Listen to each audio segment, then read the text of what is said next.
Okay, so I'm going to teach you the 4 basic punches. They are the jab, the cross, right, and the hooks and the uppercuts.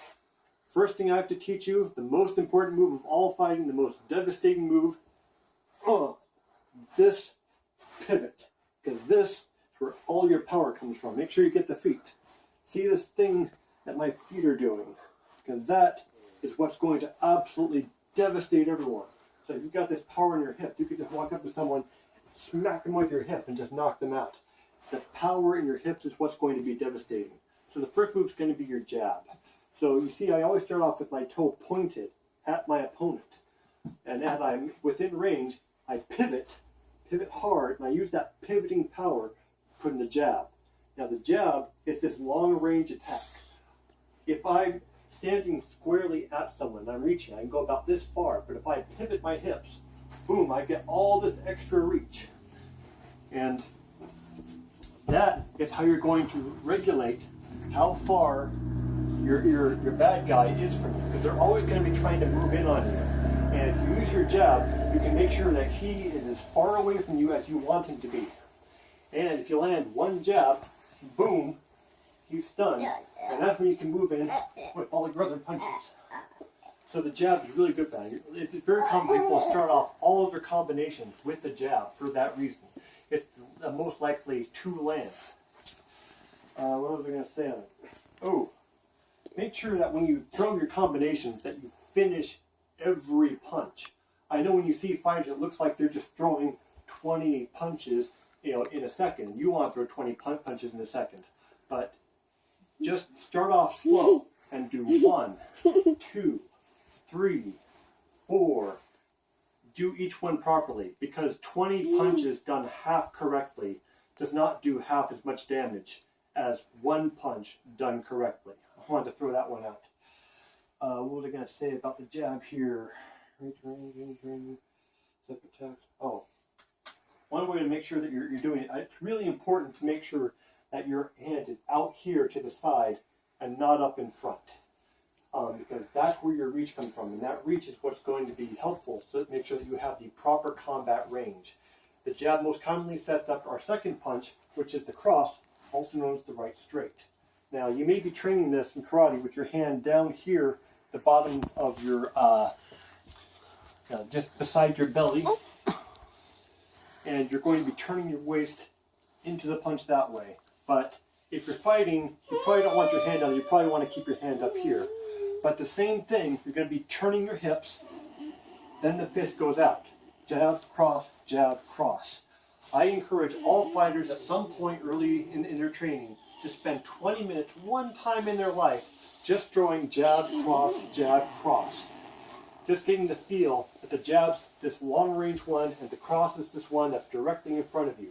The cross is your power punch. That's what you use to knock people out. It travels a lot further, it's a lot further away from your opponent. And because you're right-handed, this is going to be your power hand. It's stronger, it's straighter, it's better. Of course, all punches are with the front 2 knuckles, or the first 1 knuckle. Ask your sensei. First 1 or 2 knuckles, right in, bam!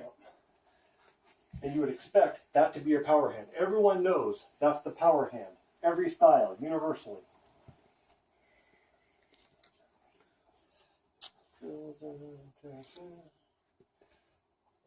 Alright, so we're going to move on to the close range punches. Oh, did we lose it? No. Okay. Next one's going to be the hook.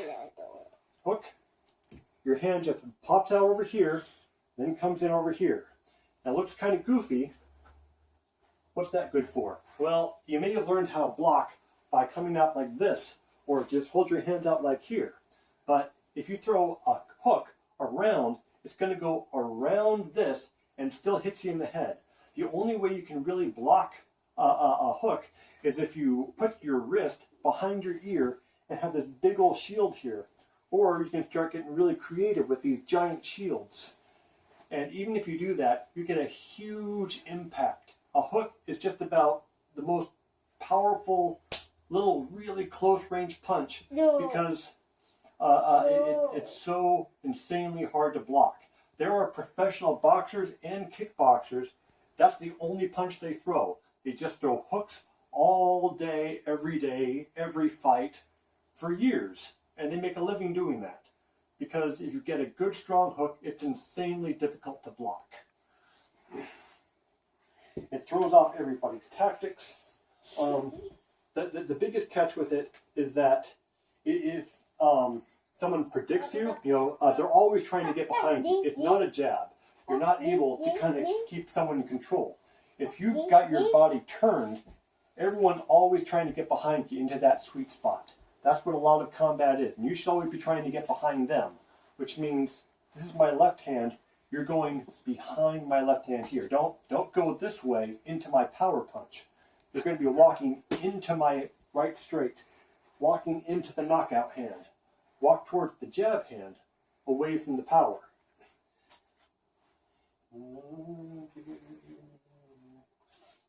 Oh yeah, and the other thing is that the hook and the uppercut are very close range. Here's my jab. Bam, I've got all this distance. Same thing with a hook, it only goes this far. Not even close. Now the last one's an uppercut, really simple, right here. Notice I'm only going as high as my own chin. Best way to land it is to get really close. So I've got a wall right in front of my face, a wall right on top of my head. This corner of your head, put that corner into the guy's chest and then start throwing your uppercuts into the body. You can go as high as the head, but everything is with your hips and your legs. Remember, that movement, every punch, every time, every hook, every jab, every cross. And just like you do a drill where you can throw your jab and your cross, you can throw uppercut, uppercut, hook, hook, uppercut, uppercut, hook, hook. There's so many ways to train these punches. I like to use little hand weights. Now when it comes to jabs and crosses, you have to use fairly small hand weights so that you don't mess up your elbows. But when it comes to hooks and uppercuts, I go about twice as big. The largest weight I use for my jab cross, and I'm a big guy who's been doing this for a lot of years, is 6 pounds, and I can just barely manage that. But I use 10 pounds when I use my hooks and my uppercuts. Okay? Just remember to use your hips, because that's still going to be where the power is. However strong you think your arms are, that's not the real power. The real power is in your hips, turning your waist, using proper body mechanics, and being able to get yourself in the right position to land these punches against your opponent. It's about understanding where each of these things fit in combat. These are the 4 most basic punches. The only one I learned in karate was the right straight. Even if it's left, it's the right straight, the left cross. So dut, dut. And people don't really do that so much in fighting anymore. It's a different philosophy. Now you have a more reformed kind of karate, and that's fantastic. I learned old school karate where they taught the old ways, and we didn't have hooks and uppercuts. So I'm really happy that you're learning the modern way. Don't forget to look in the low bar. I'm going to stick a lot more notes in there so that my wife can relax. I hope this was helpful to you. Please post any questions you have on these. Thank you.